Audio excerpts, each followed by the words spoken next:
इसके बाद अब रुख करते हैं खबरों का। पटना की बांकीपुर विधानसभा सीट पर होने वाला उपचुनाव जो है इसे लेकर सरगर्मी बढ़ गई है।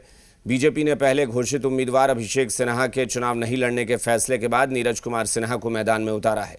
नीरज कुमार सिन्हा 13 जुलाई को नामांकन करेंगे।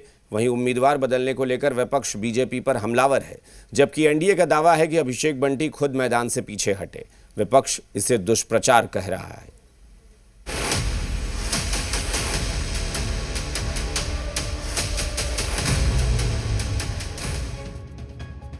बांकीपुर में बीजेपी ने प्रत्याशी क्या बदला? बिहार की राजनीति को मानो नया मुद्दा मिल गया है। बीजेपी के नए उम्मीदवार नीरज कुमार सिन्हा चुनावी तैयारी में जुटे हैं। 13 जुलाई को नीरज कुमार सिन्हा पर्चा दाखिल करेंगे। इससे पहले 11 जुलाई को नीरज कुमार सिन्हा ने मुख्यमंत्री सम्राट चौधरी से मुलाकात की। सीएम सम्राट चौधरी ने जीत की अग्रिम शुभकामनाएं दी।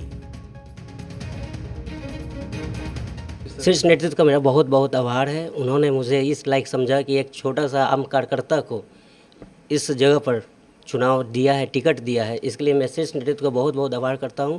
हमारे प्रदेश अध्यक्ष जी का इसके लिए बहुत आभार है मन से। बीजेपी बांकीपुर में पूरी ताकत के साथ चुनाव मैदान में उतरने की तैयारी में है, जिसका ट्रेलर 13 जुलाई को नीरज कुमार सिन्हा के नामांकन में दिख सकता है। पुराने जो हमारे कार्यकर्ता थे, उन्होंने पारिवारिक कारणों से असमर्थता व्यक्त की। उन्होंने कहा कि मैं कार्यकर्ता हूं, कार्यकर्ता के नाते काम करूंगा और चुनाव में भी लगूंगा।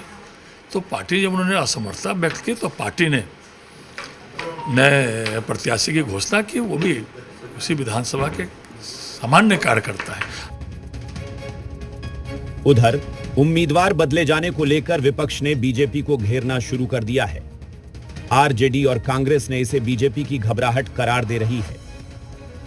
वहीं जन सुराज का कहना है कि प्रशांत किशोर के मुकाबले के लिए बीजेपी को उपयुक्त उम्मीदवार नहीं मिल रहा था, इसलिए उम्मीदवार बदलना पड़ा। भारतीय जनता पार्टी ने हार स्वीकार कर लिया ना। नामांकन जैसे ही वापस लिया, पूरे बांकीपुर विधानसभा में चर्चा हो गई कि भाजपा टिकेगी नहीं। रेखा गुप्ता ने मजबूत रेखा खींची है। देखिए, ऐसा है, भारतीय जनता पार्टी को शायद पता चल गया है कि उनकी स्थिति बांकीपुर में ठीक नहीं है। सर्वे भी कराते रहते हैं, इसलिए उनको अल्टीमेटली और अभिषेक जी को भी पता चल गया होगा कि उनकी भी स्थिति बांकीपुर में सही नहीं है। बीजेपी के अंदर जो कन्फ्यूजन आया है प्रशांत किशोर के उम्मीदवारी के अनाउंसमेंट घोषणा के बाद, वही दर्शाता है। एक तो इन्होंने जल्दीबाजी में उस कैंडिडेट को उतारा था। उस समय भी आपने देखा होगा हर किसी बड़े नेता की खिल्ली उड़ाई जा रही है। अब विपक्ष के आरोपों पर एनडीए ने पलटवार किया। जेडीयू-एम-एलसी नीरज कुमार ने विपक्ष पर दुष्प्रचार का आरोप लगाया। कहा, अभिषेक सिन्हा ने खुद मैदान से पीछे हटे। बांकीपुर में एनडीए की जीत पक्की है। नीरज नाम है तो नीरज का अर्थ होता है कमल, और कमल है चुनाव चिन्ह भारतीय जनता पार्टी का। ये इस पर विपक्ष राजनीति का एजेंडा तय कर रहा है। अरे एजेंडा यह तय करो ना कि प्रतियोगिता में नीचे से फर्स्ट कौन करिएगा। आई सूत्रधार है, अब इस सूत्रधार नाम का तो पदे नहीं होता है। बांकीपुर विधानसभा उपचुनाव अब दिलचस्प मोड़ पर पहुंच चुका है। मैदान में बीजेपी, आरजेडी और जन सुराज के बीच सीधी राजनीतिक टक्कर देखने को मिल रही है। 13 जुलाई नामांकन की अंतिम तारीख है। इसके बाद चुनाव प्रचार और तेज होगा और सियासी बयानबाजी भी अपने चरम पर पहुंचने की संभावना है। ऐसे में सबकी नजरें इस हाई प्रोफाइल उपचुनाव पर टिकी हैं। नए उम्मीदवार बीजेपी के अब फिर 13 तारीख को नामांकन करेंगे। 13 तारीख नाम वापसी की अंतिम तिथि है और उसके बाद ही जो तस्वीर है स्पष्ट हो जाएगी कुल उम्मीदवारी की।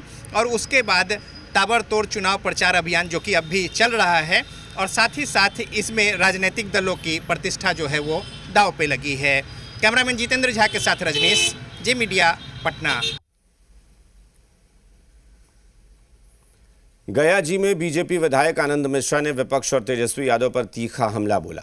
उन्होंने कहा कि लोकतंत्र में सीखने की कोई उम्र नहीं होती, लेकिन विपक्ष सीखना ही नहीं चाहता, इसलिए कई साल से विपक्ष में बैठा है। बांकीपुर उपचुनाव में बीजेपी का कोई मुकाबला नहीं है। प्रशांत किशोर के चुनाव मैदान में आने से सिर्फ राजनीतिक माहौल दिलचस्प होगा। विधानसभा में सिर्फ बैठने से ही सब सीख जाएंगे या आपके परिवार के लोग रहे हैं तो आप सब जानते हैं, ये बात नहीं है। सब लोग सीख रहे हैं। अब देखिए यहाँ पे मतलब हमारे माननीय स्पीकर साहब प्रेम कुमार जी खुद बैठे हुए हैं यहाँ पे। सीखने की कोई कमी नहीं है। दुर्भाग्य है कि राजद के लोग सीखना ही नहीं चाहते हैं।